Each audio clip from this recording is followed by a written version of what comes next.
Olá pessoal, salve Maria, Deus abençoe, viva Cristo Rei e a nada dá mais valor do que a Cristo. Por que o Papa está dividindo a igreja?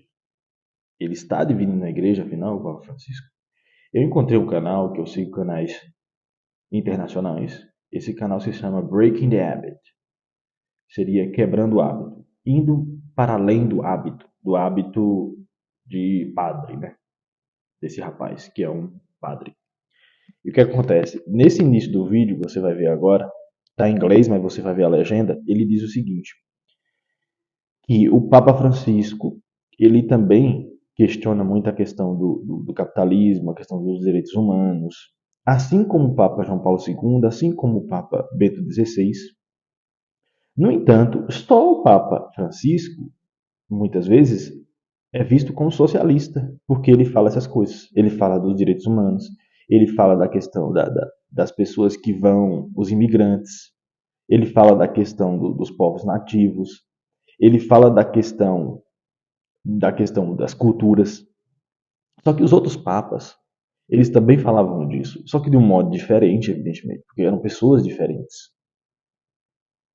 E aqui eu não estou dizendo que o papa é socialista, é comunista, não. O papa, na maioria das vezes, ele segue a tradição. Na maioria das vezes, não. Ele sempre segue a tradição. E ele tem ali dentro da igreja o que, por exemplo, já era uma cultura no Papa João Paulo II no mês 16, de receber povos, de ter as conferências, não sei o quê.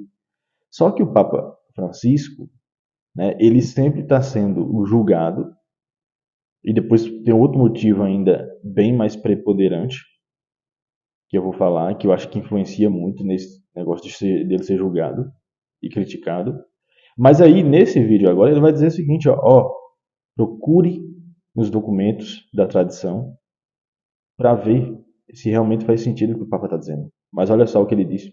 These are documents that criticize unfettered capitalism, demand living wages for workers, call for social solidarity, and insist that the common good take precedence over private property. 3 documents that didn't come out of nowhere, but were in keeping with the tradition already set before it. And so, if people are completely unaware of these documents, if they do not know that such teachings are the orthodox stance of the Catholic Church, they're going to hear about Pope Francis's letters on the environment, the importance of native cultures, criticisms of capitalism, and call for solidarity across national borders, and they're going to say socialism. They're going to think he's driven by politics, that he's a heretic, that he's creating confusion.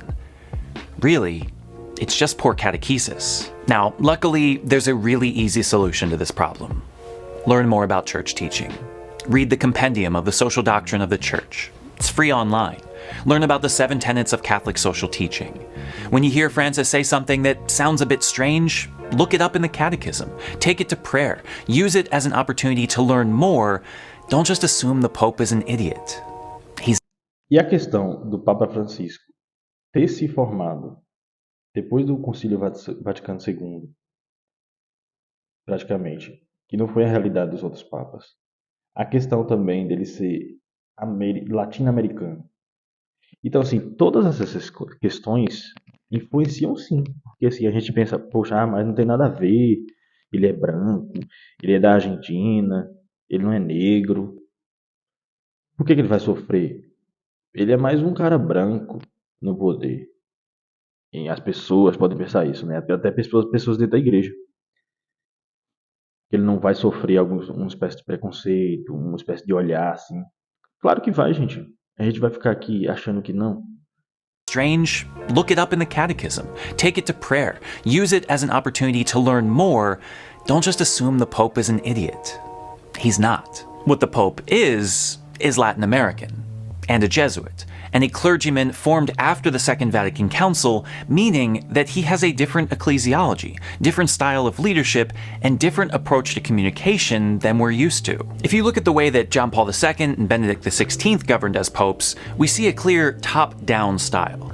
As Supreme Pontiff, they saw it as their duty to dictate theology with absolute clarity and authority, expecting their bishops and theologians to obey and follow their leadership. When this didn't happen, theologians were silenced, bishops were reprimanded. Generally speaking, this is not how Pope Francis operates. While there have been situations in which he uses his authority decisively, he's more often interested in dialogue. As his recent synods indicate, particularly this new synod on synodality, he wants an active, vocal church that works together. He wants bishops to express the needs of their own diocese, theologians to raise difficult questions, lay people to feel a part of the conversation. One of the reasons that we've seen so much open criticism of Pope Francis from clergy is because he's allowed it. Rather than silencing or demoting his critics, as his predecessors did, he allows it for the sake of public discourse. This is not to say that he's creating a democracy in which the most popular ideas win, but simply to say that he finds coming to the truth together as a process more effective than proclaiming it with his voice alone. For those jumping into the conversation before it's finished, or returning to point one, don't follow up by reading his post-synodal decrees, they're going to be left confused. This is a problem that's a bit more difficult to fix than just poor catechesis, because that pre-Vatican II ecclesiology and understanding of authority is embedded into so many people. I experience this a lot in our churches. People expect the pastor to act unilaterally, to quickly and decisively fix problems from on high, with no regard for the people's opinion or present state.